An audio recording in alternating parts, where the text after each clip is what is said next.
Hello mga kasya, welcome back to my channel. Ngayon ay maaga ako nagising kasi bumalik si husband dun sa medical niya kasi medyo tumaas yung cholesterol niya. So hopefully okay na, normal na.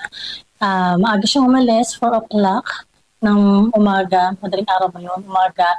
Inatid ko siya dun sa sakayan kasi dito sa amin sa loob ng subdivision, wala pa kasing shuttle.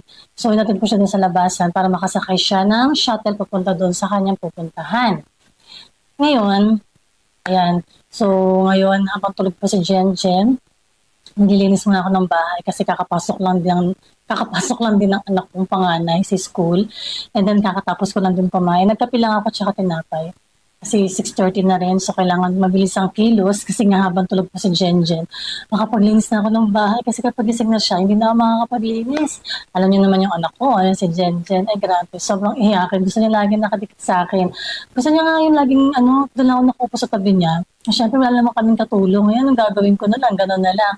So, habang tulog pa siya, kailangan ko ng kumilos, makapaglinis ng bahay, may tapong ko yung basura kasi nga, every Wednesday and Saturday, yun ang pick-up collection ng mga garbage namin. So Wednesday ngayon, so kailangan mailabas ko na yung basura para mamaya, kahit dumating yung basura, hindi na ako magkakanda o gaga maglabas kasi nga si Jen nga humahabol sa akin. So tara mga friendship, mabasahan na natin. So inayos ko na pala yung mga basura, ilalabas ko na lang dun sa labasan namin dyan kasi meron kaming garbage bin para doon kapag nagkolekta yung basura, yun na lang kukunin nila. So, nakaprepare na siya sa labas, tapos hugasan ko na yung iyan nila pompom, tapos magmamap ako, magwawalis. So, tara na, umpisa na natin, nagandang tulog pa si Jen.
So yung mga friendship, kakatapos ko lang maglinis.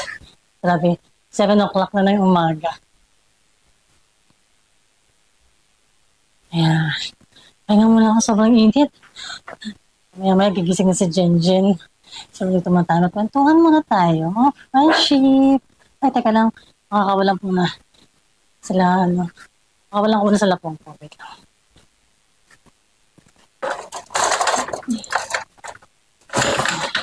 Try ko munang matulog mga friendship kasi ang ko nagising. Natulog ako actually, anong oras na? 11 pasado na. Tapos nagising kami, 3:30.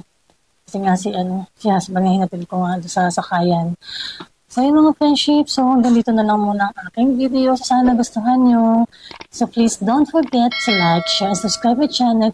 I-follow nyo na rin po ako sa Facebook page ko, Jenny Apelo, para sa mga iba pang videos. So hanggang dito na lang mga friendship. Thank you for watching. Bye!